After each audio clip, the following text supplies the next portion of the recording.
வில்லிவாக்கம் செயல் வீரர் கூட்டத்திற்கு வருகை புரிந்து இங்கே தலைமையேற்று நம்மை வழிநடத்திக் கொண்டிருக்கும் பொதுச்செயலாளர் அவர்களுக்கும் மற்றும் மேடையில் இருக்கும் அனைவருக்கும் என்னுடைய முதற்கண் வணக்கத்தை தெரிவித்துள்ளேன். ஒரே நாள் ஒரு நாள் இடைவேளையில இந்த அத்தனை ஏற்பாடுகளையும் செய்து இங்கே கொண்டு வந்து நிறுத்த முடியும் என்றால் அது நம்மளுடைய தமிழக வெற்றி கழகத்தின் நிர்வாகிகளால் மட்டும்தான் முடியும். இது சாதாரணமா இல்ல. இதே மாதிரிதான் தலைவர் அவர்கள் 30 ஆண்டுகளாக நம்மளுடைய தொண்டர்களை அத்தனை பேரையும் வழிநடத்தி கொண்டு வந்திருக்கிறார். அண்ணா கட்சி ஆரம்பிச்ச பொழுது எப்படி அனைத்து ஏழை எளிய மக்கள் அனைவரும் அண்ணா பின்னாடி சென்றிருந்தார்களோ, அந்த காலத்துல சோசியல் மீடியா இல்ல, டிவி இல்ல, பெரியதில்ல. அண்ணா தன்னை மக்களிடம் கொண்டு போய் சேர்க்க அவருக்கு 15 ஆண்டுகளுக்கு மேல் முடிந்தது. அதனாலதான் 1967 ஆட்சியை பிடிச்சார். புரட்சி தலைவர் எம்ஜிஆர் அவர்கள் தன்னுடைய சினிமா மூலம் அரசியலை செய்து கொண்டிருந்தார். அதனால்தான் கட்சி ஆரம்பித்த உடனே சில வருடங்களில் அவர் ஆட்சியை பிடித்தார். இன்று கட்சி ஆரம்பிச்சு 2 வருஷம் தான் ஆச்சு. 2 வருஷத்துக்குள்ள எதிர்கட்சி சொல்றான் 20% தாண்டிச்சு, 25% தாண்டிச்சுன்னு. நண்பர்களே, ஒரு விஷயம் மனசுல வச்சுக்கோங்க, 40% மேல நம்மளுக்கு வாக்களிக்க மக்கள் எப்போதோ தயாராகி விட்டார்கள். ஒரு சிம்பிள் கால்குலேஷன் தான். நம்ம ஏற்கனவே சொன்னோம், வீட்டுக்கு ஒரு வாக்குன்னு பாத்தீங்கன்னா 2 கோடி வீடுகள்ல 2 கோடி வீடுகள்ல சராசரி அவங்க 2,25,00,000 வாக்காளர் அட்டை இருந்தாலும் 25 லட்சத்தை விடுங்க.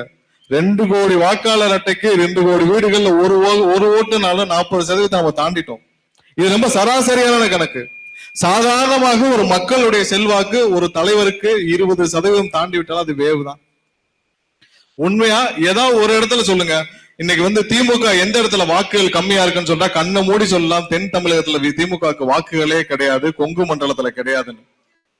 அதே இதுல நமக்கு சொல்லுங்க, ஏதாவது ஒரு இடத்துல வாக்குகள் இல்லைன்னு சொல்லுங்க.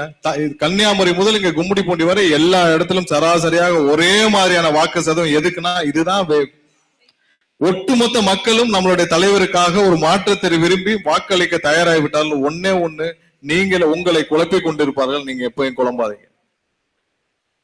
கூட்டணி இல்லாம்பா யாருக்கு வாக்கு தேவை, எங்க வாக்கு இல்லைன்னு நினைக்கிறானோ அவனுக்கு தான் கூட்டணி தேவை. திமுகவிற்கு தென் தமிழகத்துல வாக்கு இல்ல, கொங்கு சைட்ல வாக்கு இல்லைன்னா அங்க இருக்கிற ஒரு சில கொங்கு கட்சிகளையும் தென் தமிழ் இருக்கிற கட்சிகளையும் தேடி போய் கூட்டணி வைப்பான். எதுக்குன்னா அந்த வாக்குகளை ஈக்குவலேட் பண்றது. நமக்கு ஒரே சீராக மக்கள் எல்லா இடத்துலயும் வாக்களிக்க தயாராகி விட்டார்கள். நம்மளுடன் கூட்டணிக்கு வருபவர்களுக்கு உரிய மரியாதையும் உரிய அங்கீகாரமும் உரிய ஆட்சியில் பங்கும் நம்மளுடைய தலைவர் சொல்வார் தருவார் என்பது நம்மளுடைய கொள்கை முடிவு. யார் வந்தாலும், எந்த சின்ன கட்சி வந்தாலும், யாரு வந்தாலும் நம்மளுடைய கொள்கையில் நம்மளுடைய தலைவரின் ஒரு செயல் திட்டத்தில் ஒற்று போவர்களுக்கு கண்டிப்பாக அந்த ஆட்சியில் பங்கு கண்டிப்பாக கொடுக்கப்படும். அது நம்மளுடைய இந்த தேர்தலில் எத்தனை தேர்தல், இன்னொரு அடுத்த தேர்தலில் நம்ம 200 தொகுதியில தலைவர் வெற்றி பெற்றாலும் அந்த பங்கு கொடுக்கப்படும். அதனால எந்த இடத்துலயும் எந்த கன்ஃபியூஷனும் வேண்டாம். உறுதியாக 2027 நம்மளுடைய தலைவர் முதலமைச்சர் ஆகிறார். இது மக்கள் முடிவு செய்து விட்டார்கள். நீங்க எல்லாம் எந்த பயம் இல்லாம போய் தேர்தல் சந்திங்க.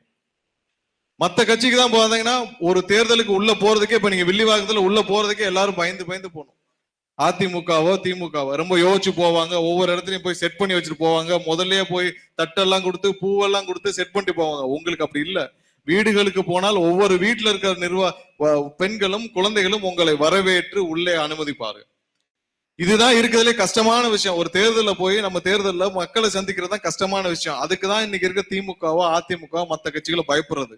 அந்த பயம் உங்களுக்கு இல்ல. அதை நம்ம தலைவர் ஒருத்தருடைய முகம் மட்டுமே. 1000 பேருக்கு கீழே தான் நமக்கு பெர்மிஷன். அதே நேத்து கீழே தான் நமக்கு பெர்மிஷன். அதே நேத்து இதுல காவல்துறை ஒரு விளக்கத்தை கொடுத்திருக்காங்க. நாங்கள் 5 நாளைக்கு முன்னாடி தான் எங்களுக்கு லெட்டர் கொடுத்தாங்க அப்படின்னு. அதெல்லாம் கிடையாது. அந்த லெட்டர்லயே இருக்கு. 28ஆம் தேதி முதல் லெட்டர் கொடுக்கப்பட்டுச்சு. ஒவ்வொரு நாளும் நமக்கு எந்த இடமோ அந்த இடத்தை தராமல் அதை ஒவ்வொரு மாற்றுறதுனாலதான் நமக்கு இடம் தேர்வு செய்வதிலேயே நமக்கு 20 நாட்கள் மேல எடுக்குது. கடைசியாக நிகழ்ச்சி நடப்பதற்கு 15 மணி நேரத்துக்கு முன்னாடி தான் அப்ரூவல் லெட்டரே வருது. அப்புறம் எப்படி நம்ம அறிவிப்பு செய்யறது? லெட்டர் வந்த உடனே தான் நம்ம அறிவிப்பு செய்ய முடியும். அந்த லேட்டா அறிவிப்பு செய்த பிறகும், அதாவது சாயந்தரம் 6 மணிக்கு மேலதான் நம்மளுடைய நிகழ்ச்சிக்கான அறிவிப்பே நம்ம கொடுக்குறோம். நேற்று நடந்த நிகழ்ச்சிக்கு அதுக்கு முதல் நாள் 6 மணிக்கு மேலதான் அறிவிப்பே கொடுக்குறோம். ஆனால் நேற்று சென்னையிலிருந்து வேலூர் வரை லட்சக்கணக்கான மக்கள் சாலை நின்று தலைவரை பார்த்தார்கள். லட்சக்கணக்கான யாருக்கு எந்த டைம் வர்றாருன்னு தெரியாது, எந்த ஷெட்யூல்னு தெரியாது, எப்படி வர்றாருன்னு தெரியாது. பிளைட்ல வர்றாரா, இல்ல பை ரோடு வராரா, இல்ல ஏற்கனவே வந்துட்டாருன்னு தெரியாது. எந்த எதிர்பார்ப்பும் இல்லாமல் மாற்றத்தை மட்டுமே விரும்பி லட்சக்கணக்கான மக்கள் வழியில் காத்திருந்து தலைவரை பார்த்தார்கள். ஒண்ணுமே இது எதை காட்டுது? அந்த லட்சக்கணக்கான பேருடைய கண்கள்ல நாங்க வர்றப்ப பாக்குறோம், ஒரே ஒரு நம்பிக்கை, இந்த தேர்தலில் இவர்களை விரட்டி அடிக்க வேண்டும், தலைவர் முதல்வராக வேண்டும். இதை தவிர வேற வாய்ப்பு யாருக்குமே இல்லை.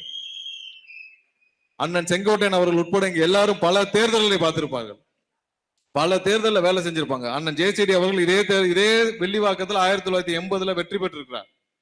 அண்ணன் வி.எஸ். பாபு அவர்கள் இதே தேர்தலில் பல தேர்தல்களில் திமுகலையும் அதிமுக வேலை செஞ்சிருப்பார். ஆனால் இப்பொழுது தமிழக வெற்றி கழகத்தில் இந்த விசில் சின்னத்தை எடுத்துட்டு போக சொல்லுங்க, அவர்களுக்கு தெரியும் எவ்வளவு ஒரு வரவேற்பு, எப்படி ஒரு சூழ்நிலை இருக்குன்னு. ஏன்னா தேர்தலில் சந்திக்கிறப்ப எல்லாரும் உள்ள ஆரம்பிக்கிறப்பதான் தெரியும் அவங்களுக்கு மக்கள் வரவேற்பு. போறப்பே தெரிஞ்சிடும், திமுக வெற்றில போறப்ப தெரிஞ்சிடும் இந்த தெருவில் நமக்கு ஒரு ரூபாய் ஓட்டு போட மாட்டாங்க. அதேதான் இன்னைக்கு அதிமுக. எப்படி ஏழை எளிய மக்களின் கட்சியாக இருந்தது அண்ணா திராவிட முன்னேற்ற கழகம், இன்னைக்கு அந்த கட்சி அந்த இடத்துலயே இல்ல.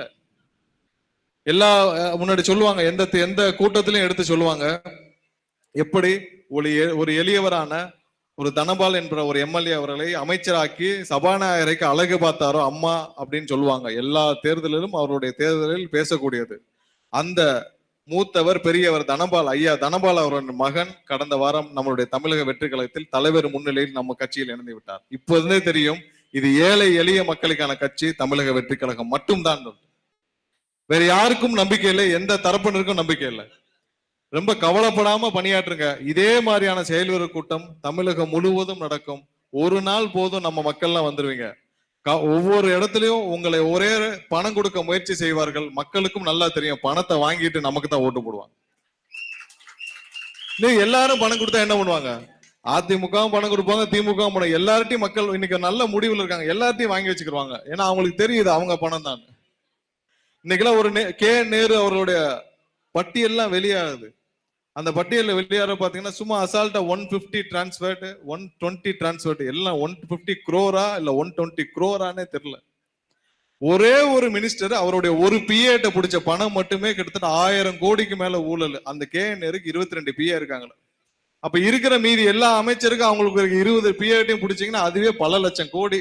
இதுல அவங்களுக்கு 500 கொடுக்கறது 1000 கொடுக்கறது பெரிய விஷயமா? அதெல்லாம் மக்கள் இன்னைக்கு தெளிவா இருக்கு. நீங்க 500 கொடுத்தாலும் 1000 கொடுத்தாலும் வாங்கி வச்சுக்கிறாங்க. கவலையே படாதீங்க. எல்லாம் வீட்டுல இருக்க எல்லாரும் சேர்ந்து விசிலுக்கு ஒட்டு மொத்தமா வாக்களிக்க போறாங்க. 6 மணிக்கு இன்னைக்கு எப்ப வாக்குச்சாவடி திறக்கிறதுக்கு முன்னாடியே 1 மணி நேரத்துக்கு முன்னாடியே மக்கள் லைன்ல போய் நிற்பாங்க. நீங்க எந்த கவலையும் படாம போய் வேலையை பாருங்க. உங்களுக்கு எந்த குழப்பமும் வேண்டாம். தலைவர் யாரை வேட்பாளராக நிறுத்துறாரோ அவருக்காக முழுமையாக பணியாற்றுங்கள். இது மக்கள் அனைவரும் தயாராகிவிட்டார்கள். நீங்களும் முழு மனதோடு 100% நம்பிக்கையோடு பணியாற்றுங்கள். 26 தலைவர் முதல்வரான பிறகு இதே மாதிரி ஒரு வெற்றி விழா இங்க வைப்போம். இந்த கூட்டத்தை சிறப்பாக ஏற்பாடு செய்து இதுக்கப்புறம் வெற்றி விழா கூட்டமும் அண்ணன் பூக்கடை குமார் அவர்கள் ஏற்பாடு செய்வார். ஒரே நாள்ல இவ்வளவு பெரிய ஒரு கூட்டத்தை ஏற்பாடு செய்த மாவட்ட செயலாளர் சகோதரர் பூக்கடை குமார் அவர்களுக்கு என்னுடைய நன்றியை தெரிவித்துக் கொண்டு விடைபெறுகிறேன். நன்றி, வணக்கம்.